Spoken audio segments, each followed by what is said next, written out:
Assalamualaikum warahmatullahi wabarakatuh. Bismillah, alhamdulillah, wassalatu wassalamu ala rasulillah, la hawla wa la quwwata illa billah, mabadu. Anak-anakku sekalian yang berbahagia, kelas 3 A, B, C, D, dan E semuanya yang saya cintai. Pak Guru di sini akan menyampaikan materi berkaitan dengan sholat jamak dan qashar.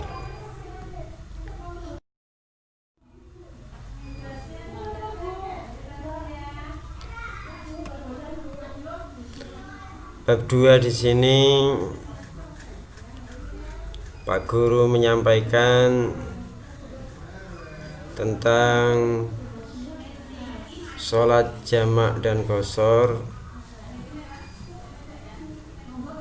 Sering kali kita mengadakan perjalanan jauh sehingga kita kesulitan untuk melaksanakan sholat. Anak-anak perlu diingatkan Pak Guru, kalian bisa membuka buku kalian, buku fikih kelas 3 dari halaman 20 ya. Halaman 20 di situ ada pelajaran tentang sholat jamak dan qashar. Saya lanjutkan. Namun tidak ada alasan untuk meninggalkan sholat fardu ya anak-anak. Meskipun kalian melakukan perjalanan yang sangat jauh dan tidak menemukan tempat untuk melaksanakan sholat, maka tidak ada alasan kamu tidak melakukan sholat. Harus sholat 5 waktu, sholat fardu. Sebetulnya Islam atau Allah tidak memberatkan bagi umatnya, bagi manusia,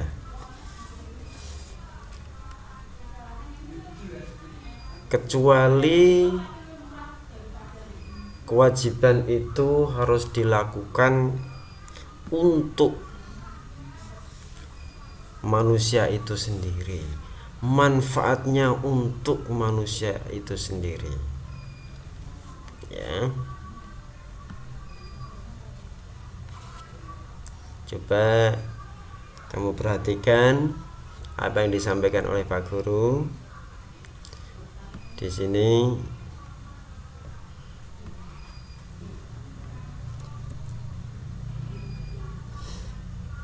Kalau kalian melakukan sholat,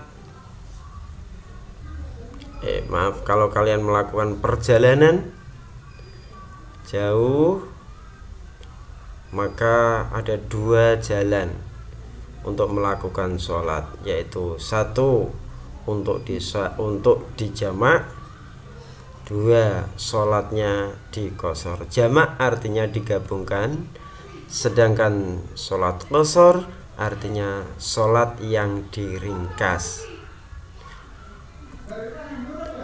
Adapun penjelasannya jamak dan qashar nanti bisa Pak Guru sampaikan berikut ini.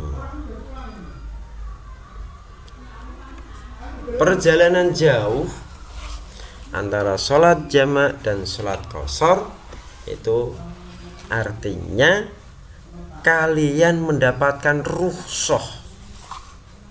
Apa? Rukhsah itu dispensasi ya. Dispensasi itu keringanan. Contoh, menggabungkan sholat zuhur dan sholat asar dikerjakan di waktu zuhur atau pada waktu asar. Itu namanya sholat jamak. Ingat, jamak artinya menggabungkan. Menggabungkan dua sholat dilakukan di satu waktu. Yang digabungkan waktunya ya, bukan sholatnya, anak-anak. Contoh yang kedua Pak Guru sampaikan, menggabungkan sholat maghrib dan sholat isya dikerjakan waktu maghrib atau sholat isya, atau di waktu isya maksudnya Pak Guru. Tetapi untuk sholat subuh tidak boleh digabungkan dengan sholat isya maupun sholat zuhur. Waktu sholat subuh harus dikerjakan khusus di waktu subuh.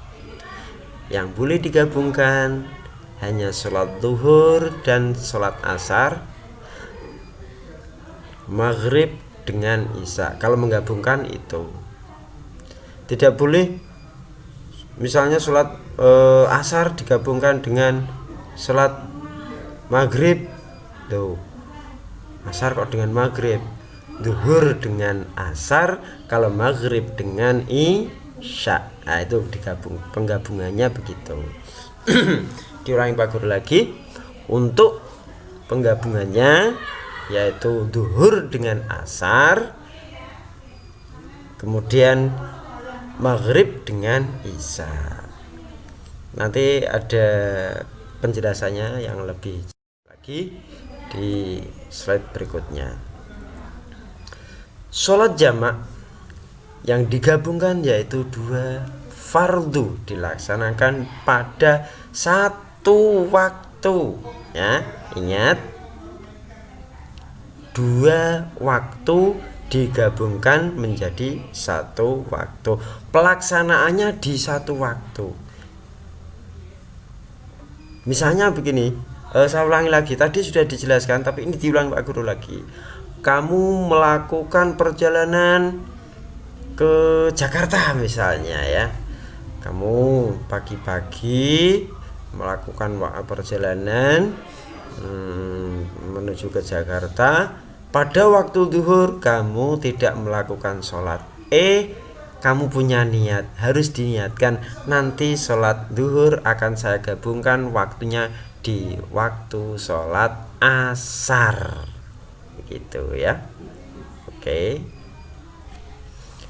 Adapun waktunya mubah, hukumnya, maksud Pak Guru hukumnya melakukan jamak itu mubah, boleh-boleh saja. Pak, misalnya tidak usah digabung gimana Pak? Boleh-boleh saja. Oke. Ada dua alasan atau halangan, yaitu perjalanannya jauh. Diperbolehkan melakukan sholat jamak apabila perjalanannya jauh. Jauhnya seberapa? 86 km kurang lebih. Dalam keadaan sangat ketakutan atau mengkhawatirkan. Gampang nih. Rodok waktu ini piyelah ketakutan gitu ya. Kemudian sholat qashar. Sholat qashar itu meringkas tadi ya. Sholat yang dipendekkan atau diringkaskan, yaitu meringkas dari 4 rakaat menjadi 2 rakaat. Misalnya kamu sholat duhur. Sholat duhur itu berapa rakaat? 4 rakaat kan? Kamu boleh diringkas, boleh meringkasnya menjadi 2 rakaat saja. Hukumnya boleh. Oke. Misalnya kamu perjalanan jauh lebih dari 86 kilo, keadaan ketakutan atau mengkhawatirkan, kamu boleh meringkas atau mengqashar sholat 4 rakaat menjadi 2 rakaat. Sholat asar juga begitu, disingkat, dipercepat, gen rasah kesuwen. Sholate papat kena dilakoni loro cah. loro tok. Pak, lah nak jamak terus dikosor boleh ndak? Boleh saja. Wis jamak, waktunya digabungkan, masih sholatnya diringkas lagi. Nah, itu boleh saja. Sekarang caranya itu ada namanya sholat jamak takdim, ada jamak takhir. Sholatnya jamak itu ada yang jamak takdim dan ada yang jamak takhir. Jamak takdim menghubungkan sholat duhur dan sholat asar dikerjakan pada waktu duhur. Ikut takdim. Takdim itu artinya duluan, didahulukan, yang duluan. Ya, sing dhisik takdim, depan. Takdim itu artinya depan. Menggabungkan sholat duhur dan sholat asar dikerjakan di waktu duhur. Kan yang depan kan duhurnya, yang asar kan masih nanti, tapi diajuki sisan, disolati sisan. Itu namanya jamak takdim.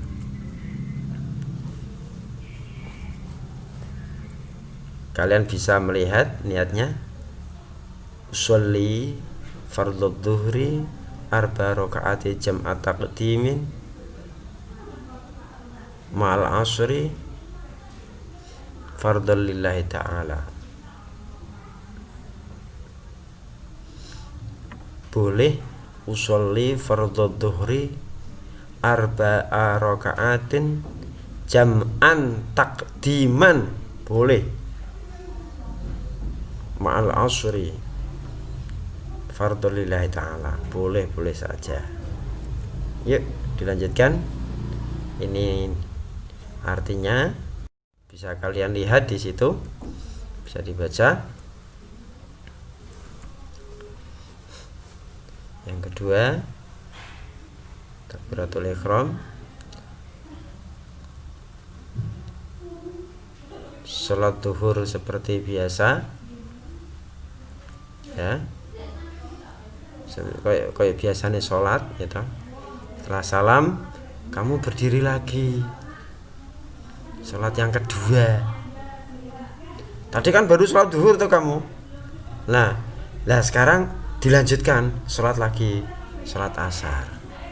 Sholli fardhul asri arba raka'atin jam'an taqdiman ma'ad dhuhri, boleh ya.